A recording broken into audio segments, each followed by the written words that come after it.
Therapies, a program that is funded by the Federal Center for Substance Abuse Treatment and operated collaboratively by 6 other partner organizations. These include the American Academy of Addiction Psychiatry, the American Psychiatric Association, the American Medical Association, American Osteopathic Academy of Addiction Medicine, American Dental Association, and the American Society for Pain Management Nursing.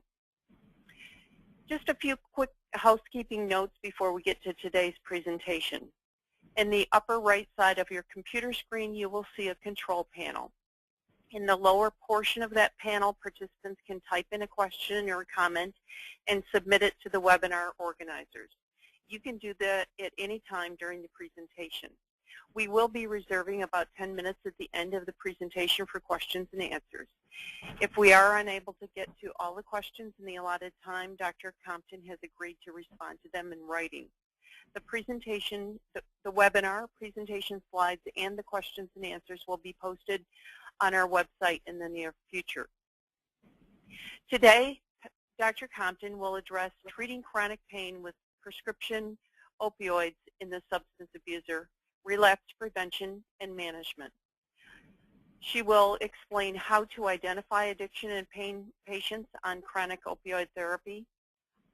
She will discuss about how to predict chronic pain outcomes in persons with active addictive disease, summarize the methods for identifying addiction in the context of chronic opioid therapy, explain relapse prevention strategies for pain patients on chronic opioid therapy, recognize relapse in pain patients on chronic opioid therapy, and how to manage relapse in those patients.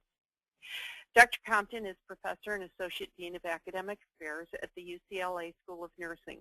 She received her Bachelor of Science degree in nursing from the University of Rochester, her Master's in Science from Syracuse University as a clinical nurse specialist, and her PhD is in neuroscience nursing from NYU.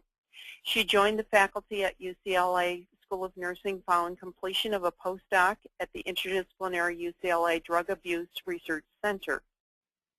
Her areas of clinical expertise are neuroscience, opioids, addiction, and pain. She teaches physiology, pathophysiology, and neuropsychiatric nursing at the undergraduate and graduate levels and teaches the PhD theory development course. Her research program explores pain and addiction, opioid addiction from a neurophysiological and clinical perspective, with a specific interest in how the presence of one affects the expression of the other. She currently serves as principal investigator on 2 NIH-supported grants and has an active research program exploring pain and opioid addiction from a neurophysiological perspective with a specific focus on endogenous opioid system activity of the individual. I want to give a warm welcome to Dr. Compton. Thank you so much, Deb. I really appreciate the opportunity to share with all of our participants some of the work that we've done and the things that we think about when we are managing pain in patients with opioids in patients who may be suffering addictive disease, either active addictive disease or disease in remission. Where I'd like to start is to think about kind of a conceptual framework or approach to the discussion today, and that's what I'm showing in this, attempting to show in this Venn diagram, that pain and addiction, there's overlap between those two phenomena. And nursing, although nursing can be focused on pain or nursing can be focused on addiction, there's also a role, and an important role for nursing in treating that intersection of pain and addiction. And I'd like to start also by reminding us that philosophers and early people in medicine thought a lot about pain and thought about pain as a continuum of sensation, with pain on one end and pleasure on the other. And I think about pleasure as perhaps the euphoria that people gain from using opioid drugs. Henri de Balzac, hundreds of years ago, said that for pain is perhaps a violent pleasure. Who could determine the point at which pleasure becomes pain and where pain is still a pleasure? Pierre Chiron had said, pleasure and pain, though directly opposite, are yet so contrived by nature as to be constant companions. And it is a fact that the same motions and muscles of the face are employed both laughing and crying. So this idea that the concept of sensation really exists on a continuum and ranges from pain to pleasure. We have good neuroanatomical evidence to support the overlap of pain and reward. And these are just looking at animal brains, both in early response and late response to pain, as well as to reward, which was stimulated electric reward. And you can see that there are high levels of overlap, ranging from 0.3 to 0.9 of the systems in the circuitry, which overlap both of those sensations, pain and reward. So there is neuroanatomical data to support that overlap. Also, we know in the pain and reward systems that opioids are central, that both pain responses will respond to opioid expression or opioid use, as well as reward that comes from opioid. And we understand this because if we give an opioid antagonist like naloxone, we can block both the pain relieving and the reward effects of an opioid. We also know that when opioids bind to receptors in neurons in specific parts of the brain, opioids induce second messenger changes in those neurons, such that those neurons are changed, the proteins that they express are changed simply by opioids binding to receptors. And we can all be familiar with some of those changes when thinking about things like tolerance and physical dependence or withdrawal symptoms. Those are evidence that the brain has been changed in the presence of opioids. Also, it's interesting that opioid responses, both with respect to pain and reward, have a clear genetic basis as well. When we look at these common inbred or recombinant inbred strains of mice, you can see that the first two columns, the BALB-C and the CXVH mice, have very high pain tolerance. They also get a great analgesic response when you give them opioids. They don't, however, get much reward when you give them opioids. The reinforcement of opioids is minimal in these animals. We also see that these animals have a high level or high density of opioid receptors, such that there's more opioid receptor binding occurring in these animals' brains. The other two columns, in contrast, represent phenotypes that have decreased pain tolerance. They're by nature very intolerant of pain. They don't get much of an analgesic response when opioids are given, but they do, however, find reward or reinforcement extremely, they find the reward from opioids extremely reinforcing. And in those animals, when you examine their brains, you do see decreased opioid receptor binding occurring. So you can see that in the genetic phenotypes that both pain responses, opioid analgesic responses, and opioid reward responses tend to fall together. So with respect to thinking about pain and addiction as interrelated phenomena, what are the clinical implications for treating chronic pain with prescription opioids in a substance abuser? These are historically patients that we are concerned about providing opioids to, and I want to talk a little bit about that, but also to come away with some ideas about whether or not providing prescription opioids for chronic pain in the substance abuser, can it be effective? What are the conditions under which it is effective? What are the nursing management interventions that underlie successful pain management in these patients? And what if the patient is non-compliant or relapses? What do we do in those sorts of situations? It's important to realize that these are relatively new guidelines that were put out by the American Pain Society in conjunction with the American Academy of Pain Medicine in 2009. And as they were reviewing the literature on the use of chronic opioid therapy for chronic non-cancer pain, with respect to thinking about addiction, the conclusion that they came to was that there are no randomized trials or controlled observational studies on the benefits and or harms of opioids for chronic non-cancer pain in patients with a history of substance abuse or addiction that are undergoing treatment of addiction. So what this says is that a thorough review of the literature says that these patients really have not been studied. So we're kind of starting from baseline with respect to thinking about how to manage their pain. So we do know that across the literature, even if we're not talking about pain literature, across the literature, a personal or family history of substance use disorder is the best predictor of drug abuse, misuse, or other aberrant drug-related behaviors. So a personal or family history, regardless of where you're encountering a patient or what his primary complaint is, A personal or family history of substance use disorder is the best predictor of subsequent problems with drug use. And so as you're approaching these patients, you want to think about risk stratification for selecting patients for chronic opioid therapy who may be at high risk for a poor treatment response. It could be that the people who in general have a personal or family history of substance use disorders are not going to respond well to opioid treatment. The other important underlying theme with patients with chronic pain and addictive disease is that if the patient with chronic pain has untreated addictive disease, that patient will not get better with an opioid prescription. If the addictive disease is untreated, providing opioids to a patient with chronic pain will not improve their pain nor addiction outcomes. By definition, the addict, and if we're familiar with the DSM-4 criteria, which I'll get to in a minute, the addict is unable to achieve the goals of chronic pain treatment, which is functional restoration. In the treatment of chronic pain, medications are used, but the idea is that you never entirely relieve pain. What you're looking for is functional restoration in chronic pain patients. Patients who are actively involved in their addiction are not going to demonstrate these criteria or evidence of functional restoration, such things as physical capabilities, psychological intactness, family and social interactions, healthcare utilization, appropriate medication use. These are behaviors that are evidence of functional restoration in chronic pain patients, and by nature of suffering addictive disease, you will be unable to see improvement in these areas.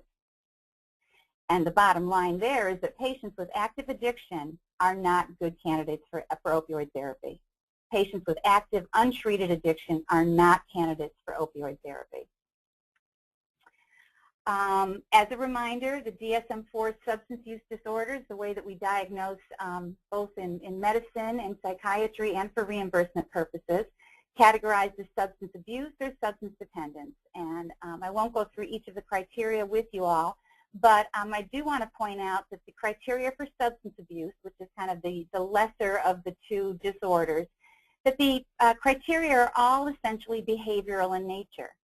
These are people who are using drugs or alcohol in ways that are evidence of behavioral problems. They can't fulfill major role obligations. They're using when they shouldn't be. They're continuing to use, although social and interpersonal problems are arising. Substance dependence, the more severe form of the substance use disorder, they also have behaviors or ideas that are not necessarily physical or objective. Those abuse criteria plus a behavior in using larger amounts over a long period of time than intended, great deal of time spent in activities related to use. You can see that across both of these dependence criteria, or abuse and dependence criteria, that it's behavioral problems that are the issue. And thus I often say and remind us all that addiction is a disease of behavior. Depression is a disease of mood. Addiction is a disease of behavior. Now, why don't patients with active addiction improve with opioid therapy? Part of it is that addiction itself results in what Stopperman and Savage have called a syndrome of pain facilitation. In other words, simply by being addicted, pain feels or is perceived worse. The discomfort that addicts can experience may be augmented by subtle withdrawal syndrome, intoxication or withdrawal-related sympathetic arousal, which contributes to muscle tension, concomitant health problems, and sleep disturbances, affective changes, and functional changes. These are all things that we know occur with individuals with addictive disease, and these are also things that the pain literature identifies as clear pain facilitators or facilitators of pain. The idea that people who are active in their addiction has been supported by some of the data that we've collected looking at pain tolerance in opioid and cocaine abusers, and I'll just start by letting you know that the pain test that we use is the cold pressor pain test, and that's essentially a patient putting their hand into a bucket of ice water to see how long they can tolerate the pain, and it's well validated. The pharmaceutical companies use it. This is how we test experimental pain in patients. And if you look at this bar chart, you can see that the patients who were unable, or the patients who were most able to keep their hand in the water longer were ex-cocaine abusers and ex-opioid abusers, where the patients who were unable to keep their hand in the water for even up to 90 seconds were the people who were still actively either using opioids or actively using cocaine. So there is something to getting clean and sober which contributes to better tolerance for pain, even at the level of this very experimental pain. Interestingly enough to me, in this slide, and maybe to some of you, is that the people who were actively using opioids actually had the least pain tolerance, that patients who were on up to 70, 80 milligrams of methadone every day were the least tolerant of the cold pressor test. Again, getting back to that idea of overlap and overlap between addiction and pain.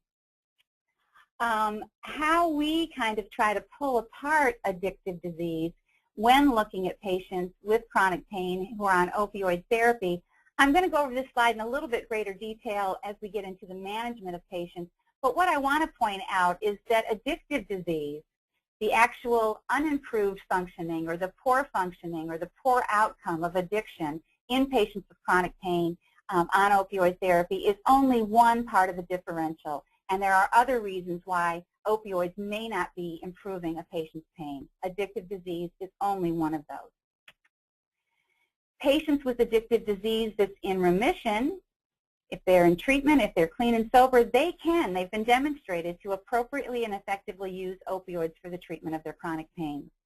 In fact, it's been estimated that 17 to 26%, up to a quarter of chronic pain patients, have a substance dependence disorder in remission.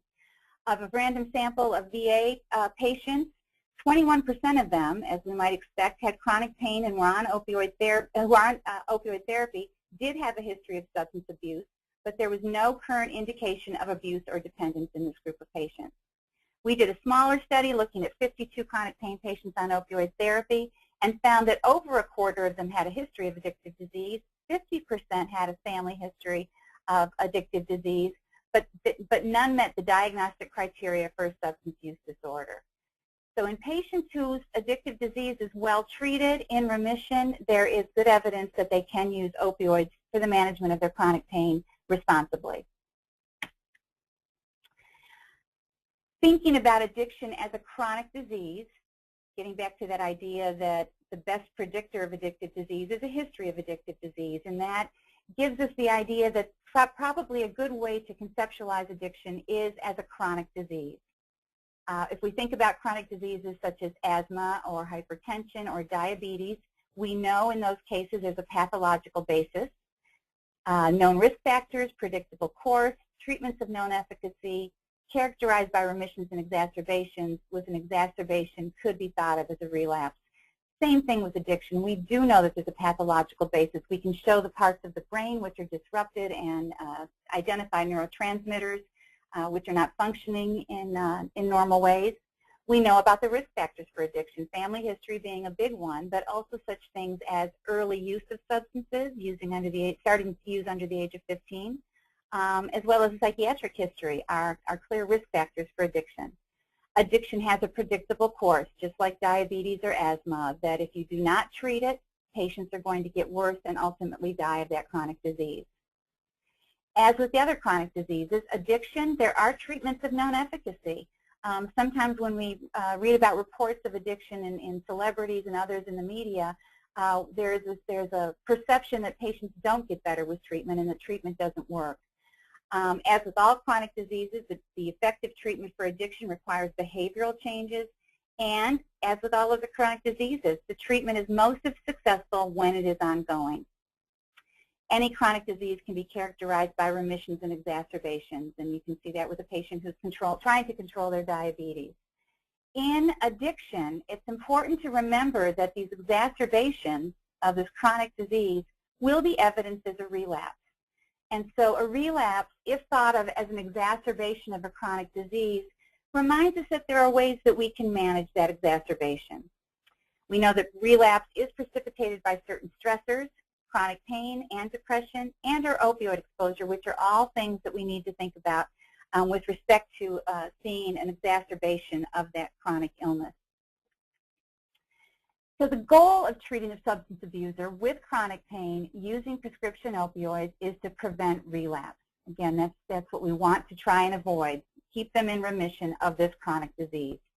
And to prevent relapse, there really are three pieces that there are three pieces of their treatment which need to be considered. First is assessment, looking at the patient, what is their risk of a relapse? And we'll talk about some indicators that indicate higher risk for relapse. Monitoring, how can relapse be identified? What can you do in your practice or your treatment or your interactions with these patients that enable you to pick up a relapse when it's occurring? And the management. If relapse does occur, what do you do with the patient? How can chronic opioid treatment be provided to minimize the risk of relapse, and how can relapse be managed in patients? Relapse itself is a very well understood phenomena in the addiction literature as well as other literatures. We know that most individuals can maintain a behavioral change, and this chart showing the behavioral change of abstinence in heroin, tobacco, and alcohol users. People can maintain a behavioral change for about 3 months, but in all behavioral changes, even exercise and diet, changes last for about 3 months in most individuals and then kind of fall back to normal. And so it's important that as you're looking at behavioral changes in addicts and pain patients to understand that relapse is likely to happen, and it happens at about 3 months out. Also, recovery or remission of the disease tends to be cyclical, not linear. So in other words, patients don't recover and stay recovered forever. That you can see via this, schematic from Scott, Dennis, and Foss back in 2005 show that people move in and out of recovery, being in treatment, and actually in the midst of their disease exacerbation. And that people do not remain necessarily in the purple oval here, which is where they're in recovery. People do have exacerbations of their disease, can be treated in treatment, and those exacerbations can also be evident in being out of treatment and abusing substances. Relapse is also, we're talking about behavioral change here, relapse is recognized in what's known as the trans-theoretical model of change, and many of you may be familiar with this model. It essentially appreciates the fact that motivation is something that can be changed over time, and patients will enter behavioral change in certain ways and go through certain processes in order to hopefully maintain that behavioral change. And I'll start with the green arrow up here, which is pre-contemplation, and referring to the patient who really hasn't even thought about making a behavioral change. And so nursing interventions are aimed at trying to even get them to contemplate change, and that's the first spoke on the wheel. Once they're contemplating change and are ready to make that change, the patient is encouraged to identify how they're going to prepare for it, when it's going to happen, what they might do if it's not working, putting into place the plans to make that behavioral change. The patient then moves into action where he or she tries to implement that change, and again may go into the next circle, which is maintenance, and it's a permanent exit. They no longer go back to that behavioral change. But more commonly, the first time maintenance is achieved, a relapse will occur. And again, we saw that on that previous slide, that 3 months out, people who have maintained a behavioral change can do it for about 3 months, but then they end up in relapse. So this idea that these behavioral changes are going to relapse is an accepted part of managing these patients. With respect to looking at that model, there have been specific motivational tasks or nursing tasks which are identified to help the patient move from one stage to the next. And what I've done on this slide is to highlight the 2 stages that patients that are on chronic opioid therapy for the treatment of chronic pain are likely to be in. They either will be maintenance, and they will be in recovery, their disease will be in remission. And with patients who are in maintenance, in that maintenance spoke of the wheel, the goal of the nurse is help the patient to identify and use strategies to prevent relapse. A lot of maintenance is all about relapse prevention. You may also, as I've mentioned, encounter a patient who has relapsed, their disease is exacerbated, and in that situation, the motivational task of the nurse is to renew the process of contemplation while helping the patient to maintain self-esteem. And you can see in these definitions of relapse that thinking about it as an exacerbation of a chronic disease kind of changes the way that relapse is conceptualized. In the past, relapse was thought of simply as a failure of treatment, an all or none outcome. People either got better or they didn't. It was an end state, nothing much one you could do about it. and a relapse was really overpowering the individual.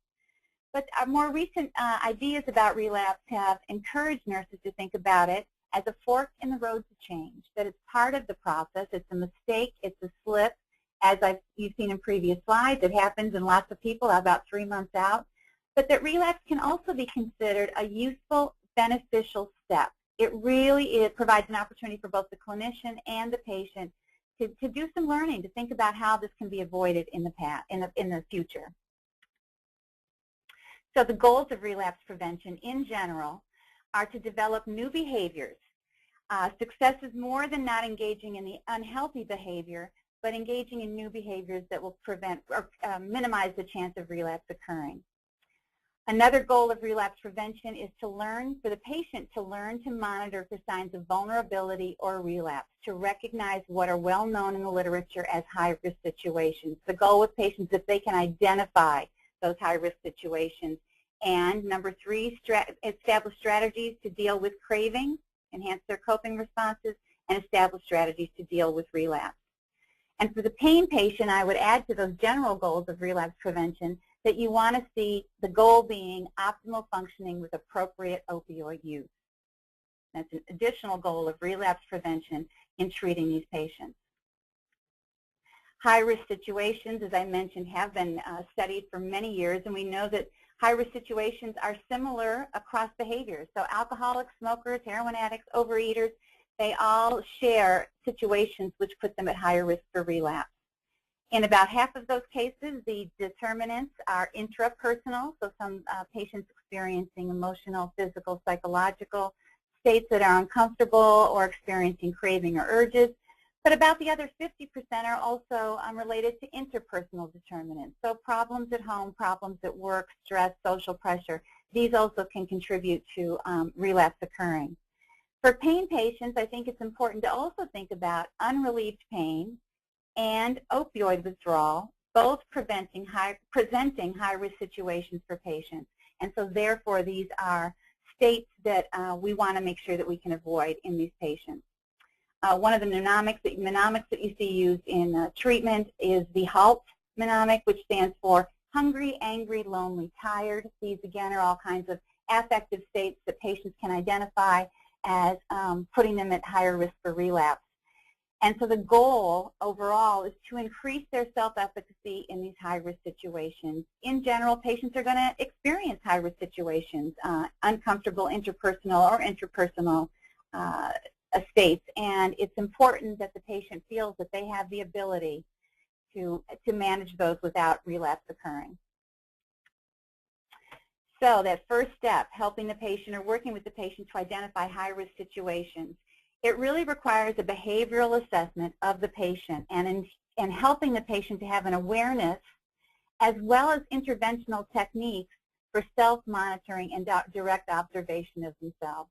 I had a patient in methadone maintenance who was doing well for many, many years, and one day found his car just naturally driving off the freeway without him even thinking about it to where he used to score.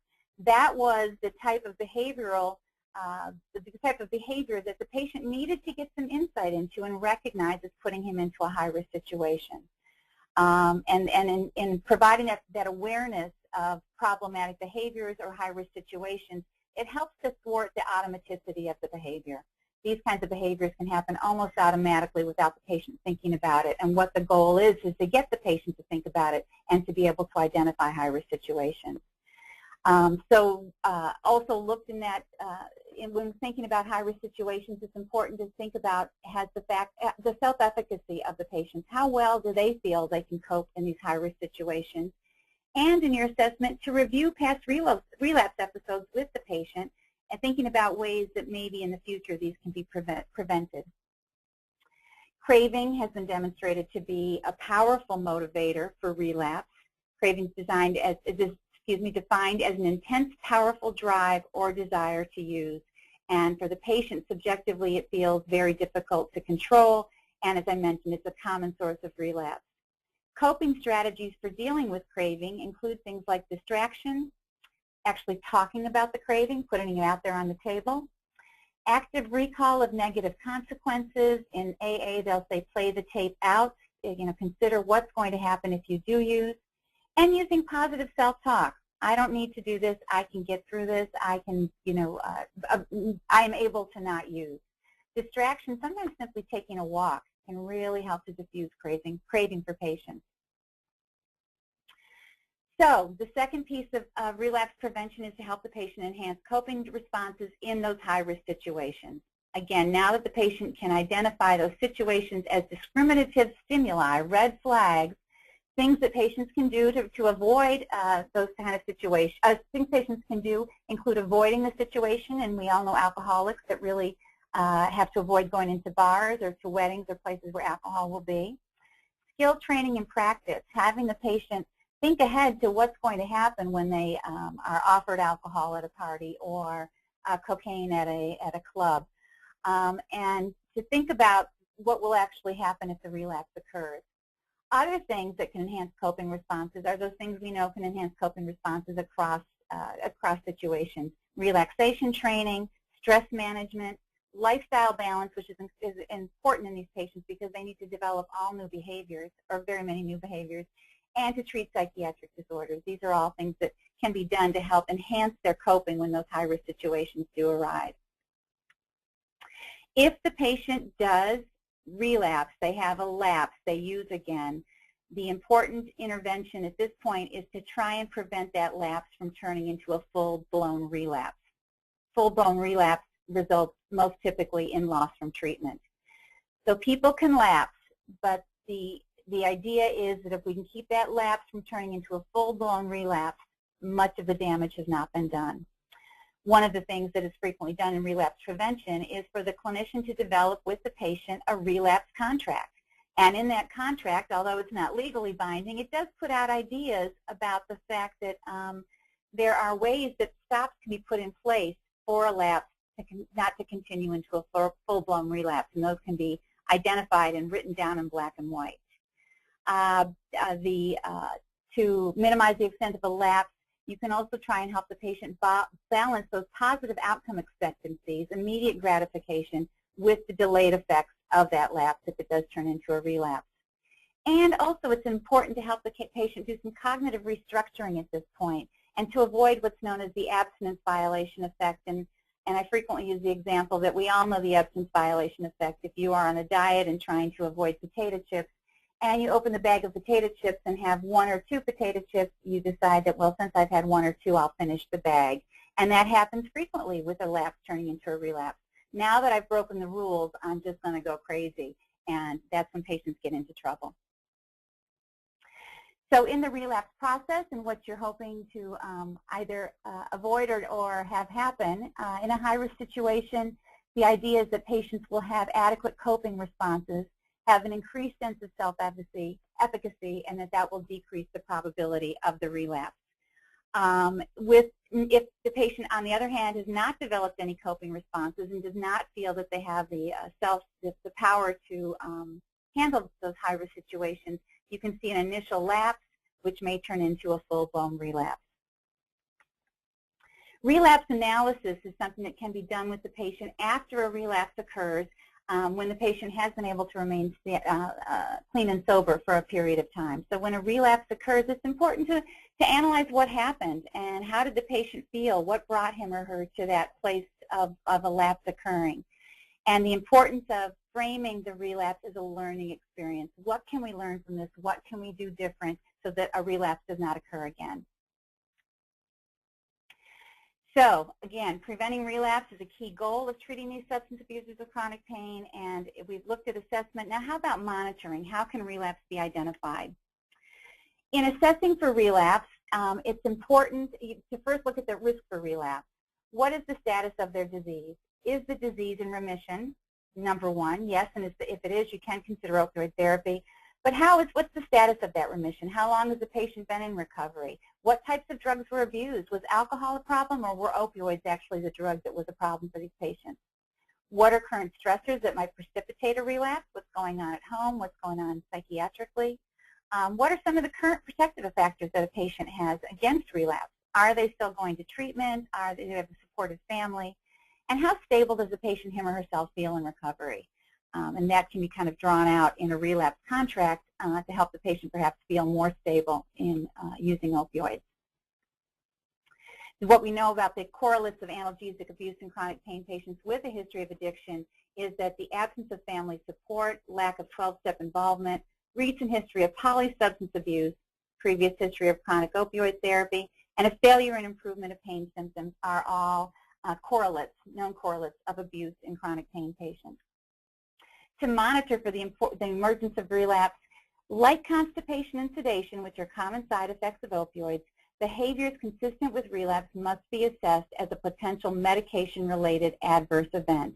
Relapse in these patients is important to think about as a medication-related adverse event.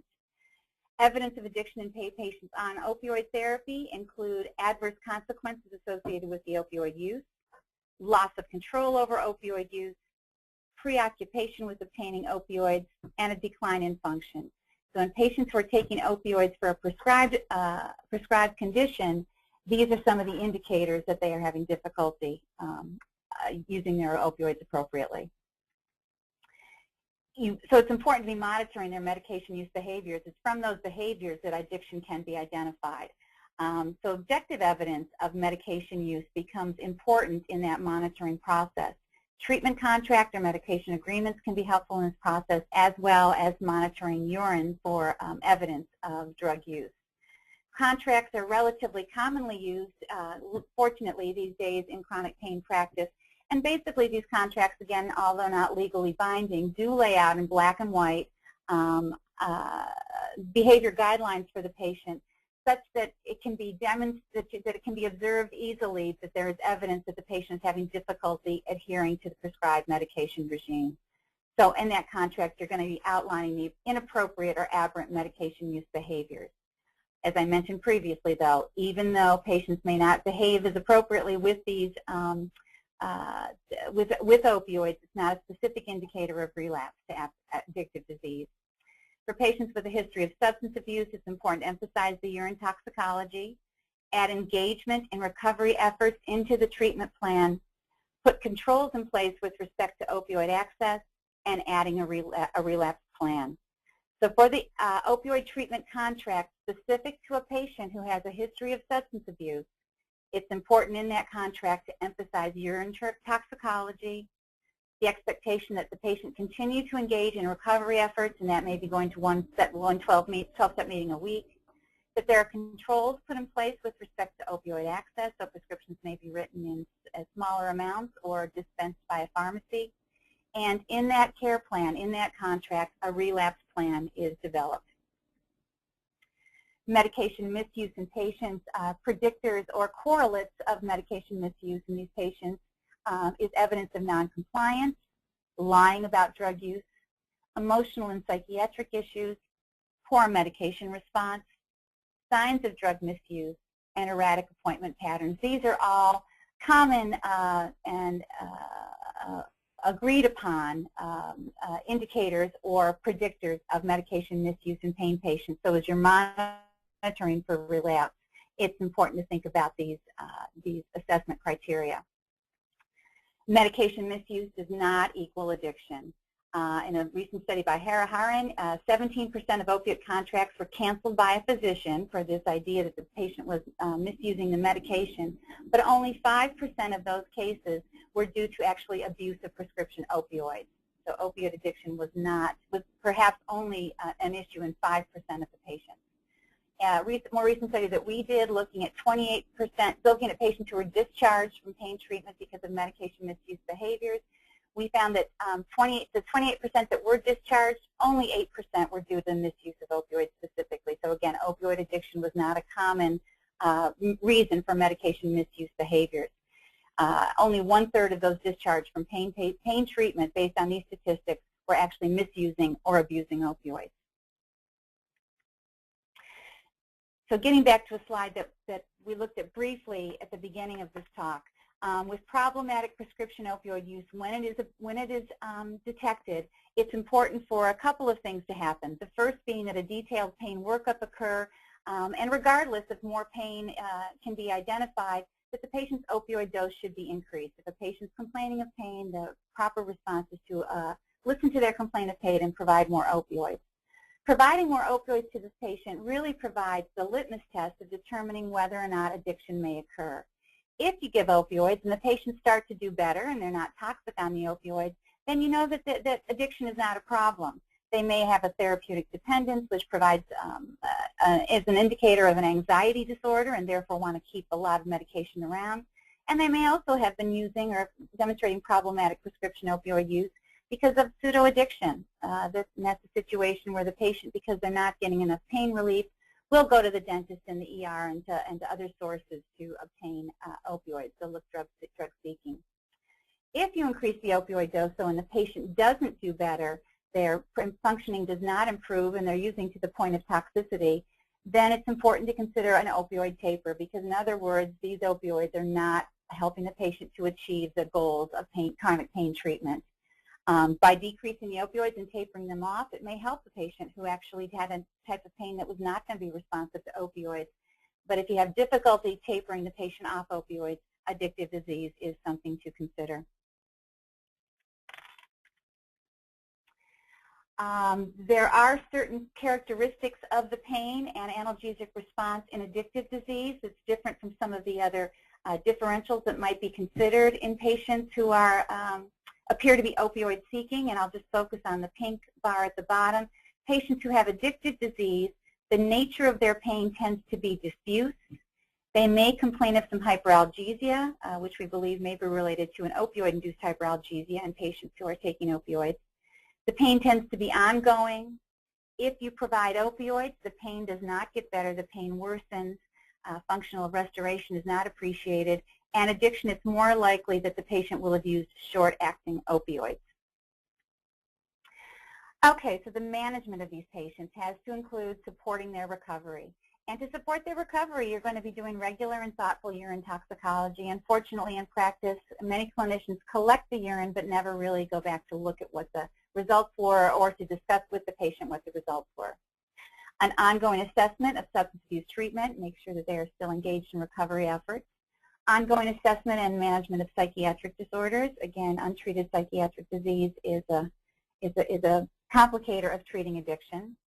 Any assessment of ongoing life or pain-related stressors, which might set the patient up for relapse, and to avoid opioid withdrawal, which is another situation which may put the patient at risk for relapse. In your management, it's also important to be prepared for its emergence. Based on the literature that we previously looked at, we know that relapse happens. And so therefore, the prescriber of opioids for chronic use must be accountable for having a management strategy in place if relapse occurs. I'm going to say that again. The prescriber of opioids for chronic use is accountable for having a management strategy in place if relapse occurs. Providing daily opioids without suitable addiction expertise or not a good understanding of treatment that's available for these patients, it really puts both the practitioner and the patient at risk for poor outcomes. If unable to manage the adverse event of relapse in patients, the clinician should knowledgeably refer patients to qualified specialists who can better treat that behavior. And related to this is the idea that because patients have relapsed, the response on the part of the clinician is not to just discharge the patient. Relapse provides the opportunity to intervene with the patient. It's a learning opportunity. So, and by discharging the patient, you lose that opportunity. The other thing that will happen if a relapsing patient is discharged from treatment is that their relapse and their drug use is likely to get worse. And at that point, with the patient not engaged in treatment, that chronic disease can clearly exacerbate. There is some accumulating evidence that pain itself may protect the patient from addiction responses. So in the chronic pain patient, we may need to feel less concerned about addiction responses. Under acute pain conditions, we know that significantly less morphine analgesic tolerance occurs, significantly less morphine physical withdrawal occurs, and there's significantly less opioid reward or euphoria obtained when opioids are given. So something about at least acute pain seems to counteract some of the problematic responses in patients who are using opioids. I mentioned earlier that we do know that there are parts of the brain which are affected in in addictive disease, and I just want to point out that we have shown that physical dependence and drug reward can be mitigated by the presence of pain, and we're still trying to collect data to understand how pain may mediate the aberrant behaviors that are seen in addiction. So if, in fact, addictive disease is treated effectively and it is in remission, it's by nature going to improve pain and functionality outcomes in patients. Their ability to engage in treatment regimes, enhance cognitive skills, the behavioral modification techniques that they learn, improve social support, improved management of neuropsychiatric complications, and improved stress control. These are all things that both are useful interventions for the treatment of addiction as well as the treatment of chronic pain. So by treating with these interventions, by the very nature of them, you are going to be improving pain and addiction outcomes.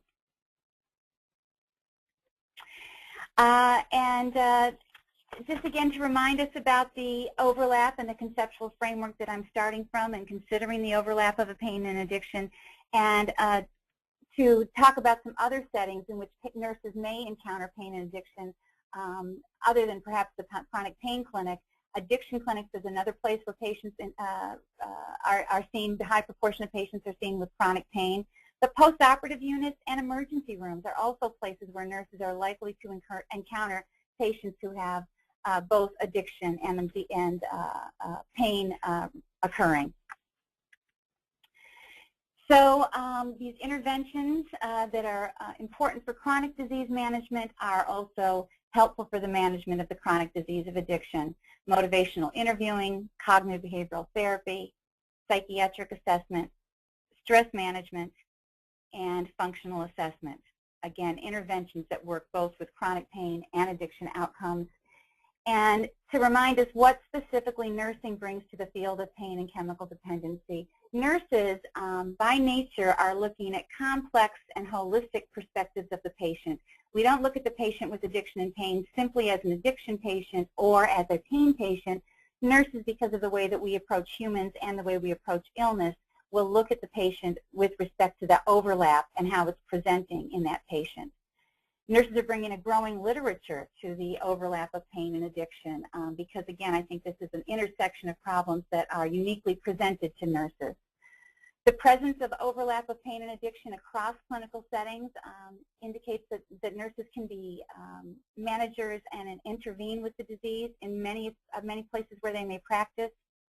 Nurses are also very good at managing chronic diseases, and many independent nursing interventions are the things that can improve outcomes for chronic diseases.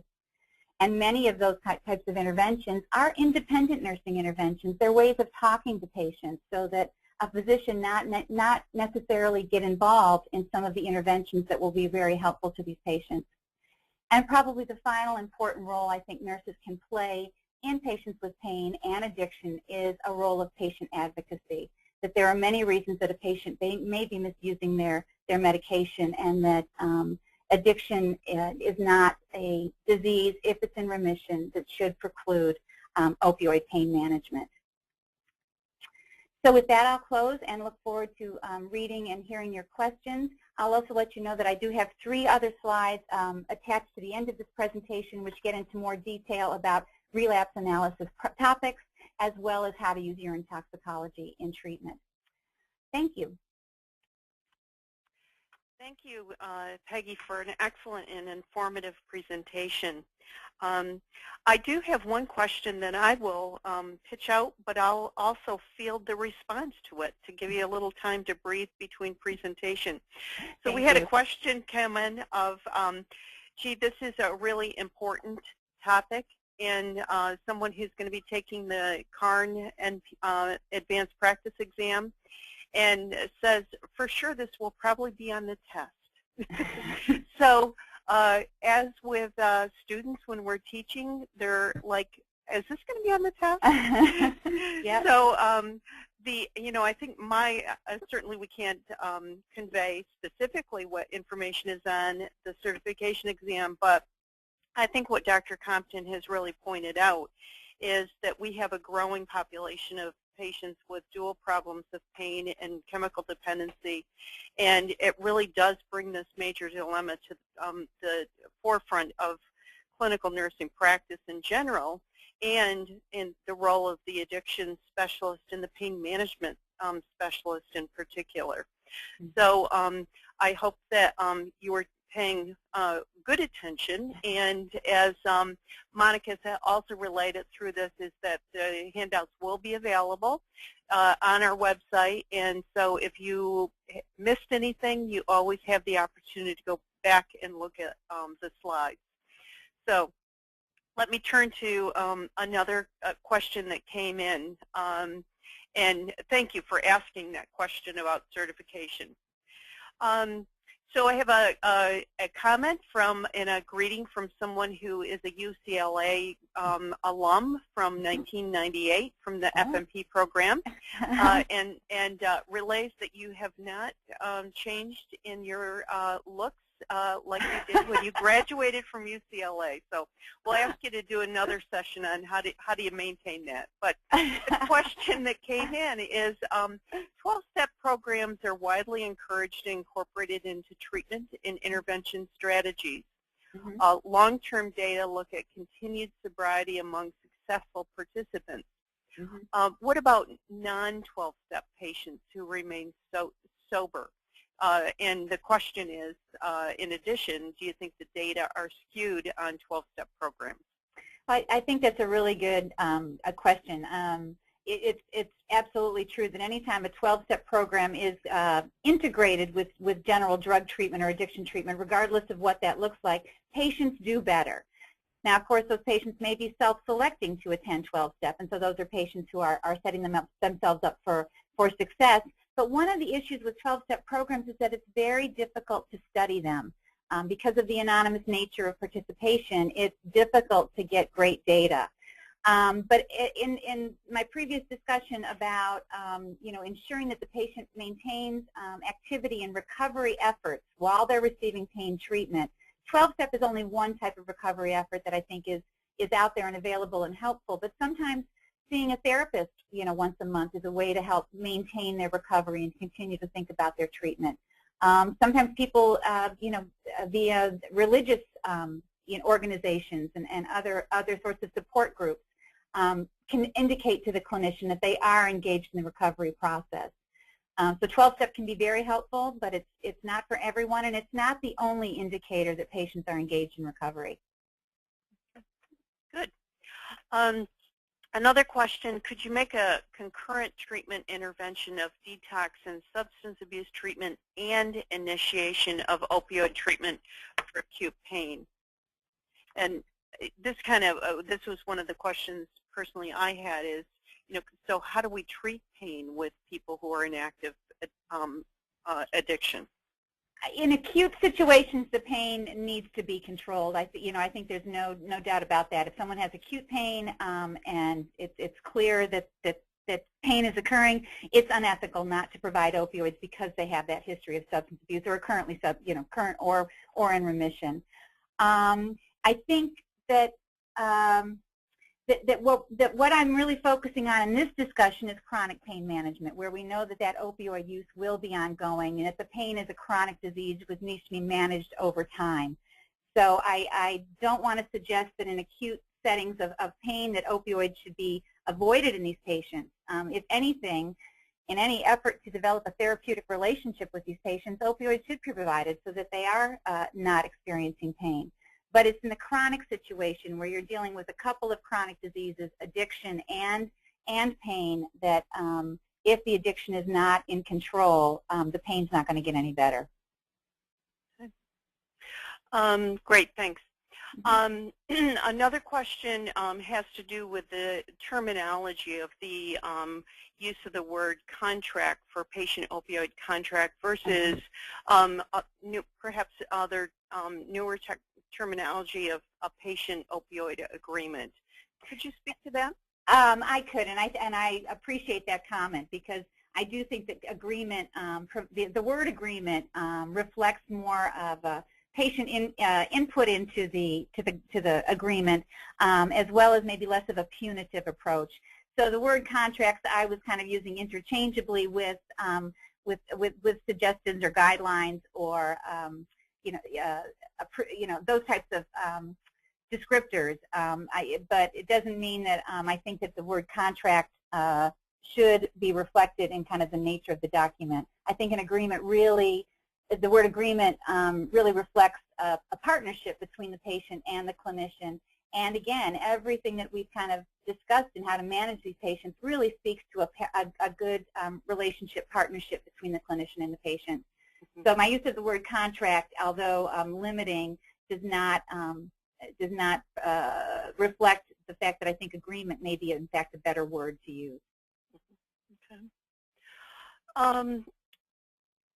This is a comment and a question. I met a physician who treated depression with 2 substances way out of normal, Subutex and or Adderall.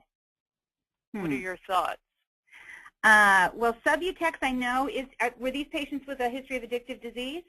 You can't. It says patients who were treated for depression. It doesn't say. Okay.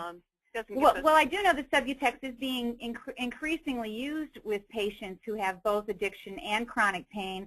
The data that are really not out yet, but the clinical reports of clinicians who are treating patients with addiction with Subutex in the presence of chronic pain are reporting good and effective results. I think the data need to come out before that indication for it is provided.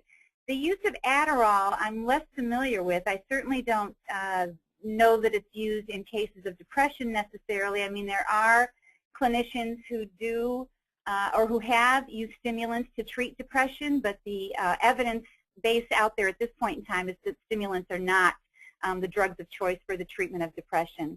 There also is good evidence that stimulants can augment opioid effects, and sometimes you'll see opioids that are actually compounded with caffeine. So potentially the use of Adderall is being used to potentiate the Subutex effect, but again, I can't speak to that, and that isn't really what evidence-based management would suggest. Right. Okay. And that person just weighed in and said that there was no history of addiction. So I think you've kind of covered with, but okay. Anything else you want to add to that? No. I mean, Subutex being an opioid that clinicians feel comfortable prescribing, it certainly can be used in pain patients with or without addiction, but I know in the case of patients with a history of addiction, Subutex is looking especially favorable. Okay, great. Question about asking if you could describe functional assessment a little bit further. Sure. Functional assessment is really a holistic assessment of the patient, and overall you're looking to see how well the patient can participate in activities of daily living, how relationships are going at home, if they're able to participate in work or other social activities, and basically physical functioning with respect to the ability to engage in exercise. Evidence of those types of functionality will also be reflected in psychological status in the patient. So in other words, there shouldn't be any undue psychiatric illness in the patients as well. Functional status means that they are able to do the things that they want to do in their life to enable them to have a good quality of life. So functional status is not necessarily reflected in a VAS pain score. Functional status is related much more closely to quality of life for patients. Okay. Well, there's a flurry of other questions that have come in, but we don't have time to do that. So we do appreciate that your willingness to address those questions offline. Of course. So again, I want to thank you so much for this presentation. It's clearly been one that's attracted a lot of interest, and I want to thank everyone who's participated in the intervention and this webinar. So shortly you will receive an email that includes a link to the evaluation survey, and we would ask that you take a few minutes to access it and give us feedback on today's session. The webinar today was recorded and will be posted on the events section of the INSA website at www.insa.org. intnsa.org, and the site of the prescriber's clinical support opioid therapies in the near future. And that website is www.pcss-o.org.